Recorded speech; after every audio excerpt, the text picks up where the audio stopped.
Freddie had vocal notes the week before. This is the story that Jim told me. And he was on vocal rest. The Friday night before Live Aid, which for people that didn't know was the biggest television event in the world, yes?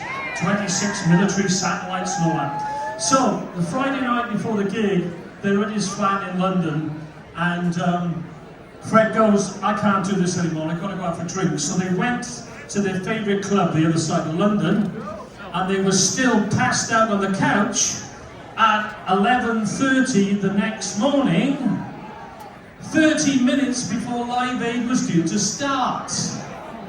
The owner of the club woke him up and said, Fred, haven't you got a big gig you've got to play? Oh shit, he goes. Now, Freddie can't drive, Jim can't drive, and if you know Saturday in London, every one of the taxis are taking people to soccer games or football games. So they had to start flagging down taxis to get from one side of London to the other. They went through 9 taxis, right? So there's 9 taxi drivers out there that took Freddie. They're only allowed to go so far in London because of the football games. The very last stage, this is no shit, the very last stage they were 20 minutes on the side of the road and they couldn't get a taxi, so they hitchhiked. This is the Live Aid, 4 o'clock in the afternoon. So there's someone out there that picked Freddie Mercury up and took him to Wembly. They arrived 25 minutes before Queen were due to go on. They didn't show this in the film, right? And Jim was with him all the way through, and he said they walked in there and they went to the Queen caravan or whatever backstage. Roger Taylor came out, punched Freddie in the head. Freddie punched him in the stomach, which must have hurt because Freddie was a boxer. Brian May attacked Jim because he blamed him for being late. And all the while the management had tried to keep the TV cameras somewhere else. And they'd lined up Paul McCartney to actually go on and replace Queen. So we're down now to 15 minutes before they do to go on. So Freddie goes to the bathroom, comes out, and his little assistant Deborah had the yellow jacket and the pants with the stripes. He picked it up and threw it across the floor.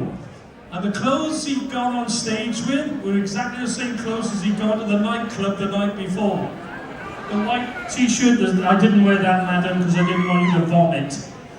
And the armband and everything, he just slicked his hair back. Then they walked up the steps, and this bit always kills me. He said he got to the top of the steps. Now, he knew Freddie better than anyone.